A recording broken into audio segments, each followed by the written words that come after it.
In this video, we go through the principles of reincarnation and karma and how the interrelationship between the two has created your circumstances in this lifetime. Have you ever wondered why some are born into a life with loving parents and positive circumstances, while others have inherited unsupportive parents and difficult surroundings? Why are some lucky while others unlucky?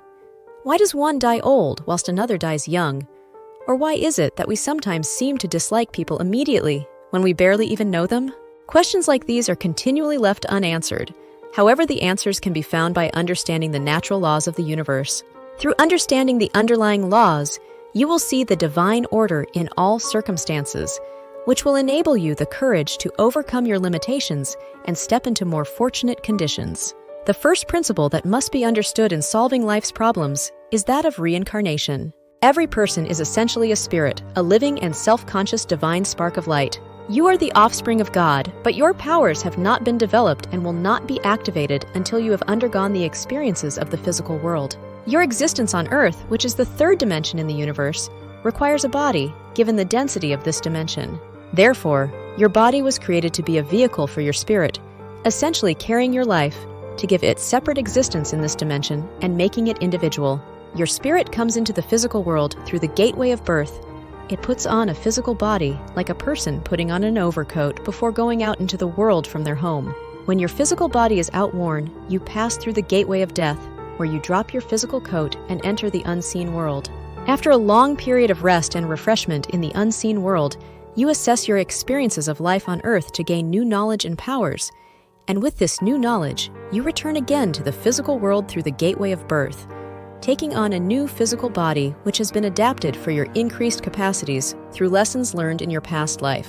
You will continue this cycle for potentially hundreds of lives until all the possibilities as a human being have become active powers and you have learned every lesson that this human life can teach. Once your spirit has transcended the lessons of human life in this third dimension, your spirit will then become an individualized life of immortal strength, ready for divine service in a new dimension where you will take on a new form. Similar to a video game, Earth and being human is one level of a larger game.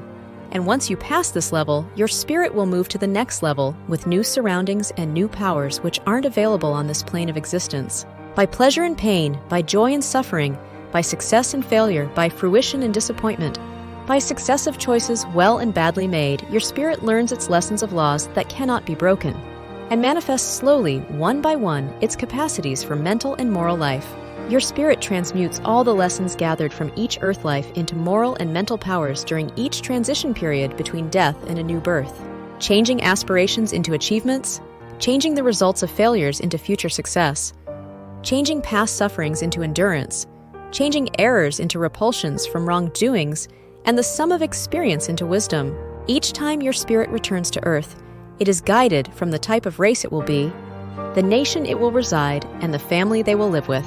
These choices provide your spirit with its next physical body, and that body is molded in accordance with its requirements, so as to serve as an instrument for its powers or limitations required as part of the current incarnation.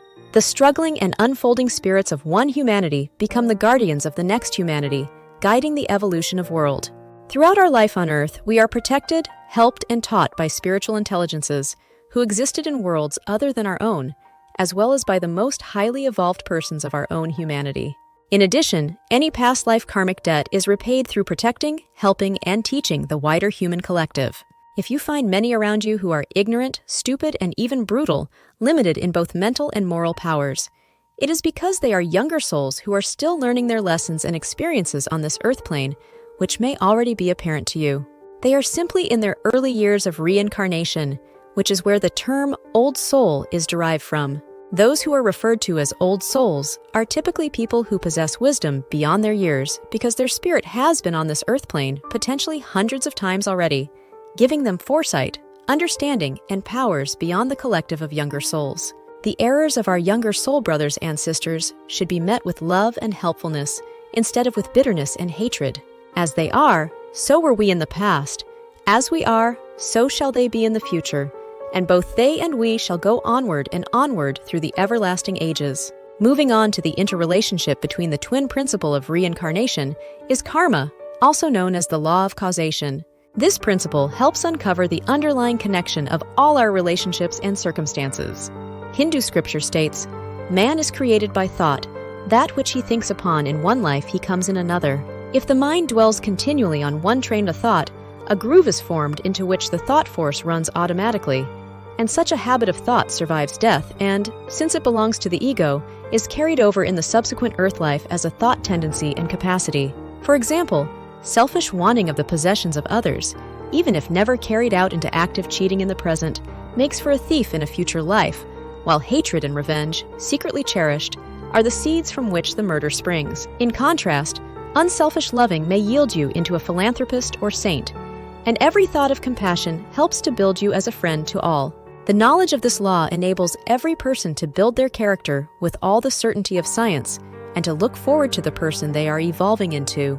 The effects of our actions upon others mold the external circumstances of our subsequent life on Earth. If you have caused widespread happiness, then you are born into very favorable physical surroundings or come into them during life. Conversely, if you have caused widespread misery, it will result in an unhappy environment, as this is law of karma at work. On an individual level, karma is established on the level of your ego, which dwells in the physical body and is drawn together with other like egos. For example, in male and female bodies, they live together, have common interests, and thus links are set up where they contract debts to each other. When both bodies have passed into the invisible world following death, the debts contracted on the physical earth plane must be discharged in the world to which they belong, and those two must meet each other again in another earth life to action the contracted debts. The great spiritual intelligences who administer the law of karma guide these two into rebirth at the same period of time, so that their earthly lifetimes may overlap, and in due course they meet. If the debt contracted be a debt of love and mutual service, they will feel attracted to each other. The egos recognize each other, as two friends recognize each other, though each be wearing a new dress, and they clasp hands, not as strangers, but as friends. If the debt be one of hatred and of injury, they shrink apart with a feeling of repulsion, each recognizing an ancient enemy, eyeing each other across the gulf of wrongs given and received. This karmic history of past life debt explains the many instances where you were either immediately drawn or repelled by a certain new person you met. Your egos have been linked together to reknit the exact relationship broken off in a past life death. The husband and wife of one earth life might be born into the same family as brother and sister, as father and son, as father and daughter, or in any other blood relationship. Or they might be born a stranger and meet for the first time in youth, or in maturity, to feel for each other an overmastering attraction. When you experience moments of closeness with a stranger whom you've just met, or you feel like someone you've known your whole life is a sealed book. These affinities are due to the underlying connection of your past life egos.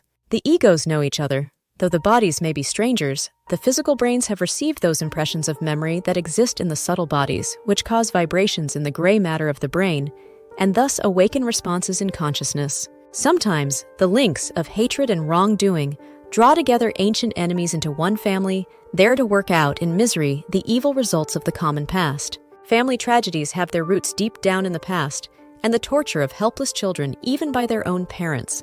All becomes intelligible when we know that the soul in that young body has in the past inflicted some horror on the one who now torments it and is learning by terrible experience how hard are the ways of wrong. The question may arise, how can these links of evil be broken? Won't the torture inflicted forge a new bond, by which the cruel parent will hereafter be a victim, and the tortured child become the oppressor? The answer to this lies in the knowledge that hatred ceases not by hatred at any time, which Lord Buddha quoted, knowing the law, but hatred ceases by love. This is the secret of release. When the ego who has paid his debt of the past by the suffering of inflicted wrong is wise enough, brave enough, great enough to say, amid the agony of body or of mind, "I forgive," then it cancels the debt that might have wrung from its past life opponent, and the bond forged by hate melts away forever in the fire of love. The links of love grow strong in every successive life on earth, and they have the added advantage of growing stronger during the life in heaven, where the links of hate cannot be carried. Egos that have debt of hate between them do not touch each other in the heavenly land. And with this explains the attractions and repulsions of each individual and their life circumstances, which have ultimately been a result of the underlying natural laws of reincarnation and karma.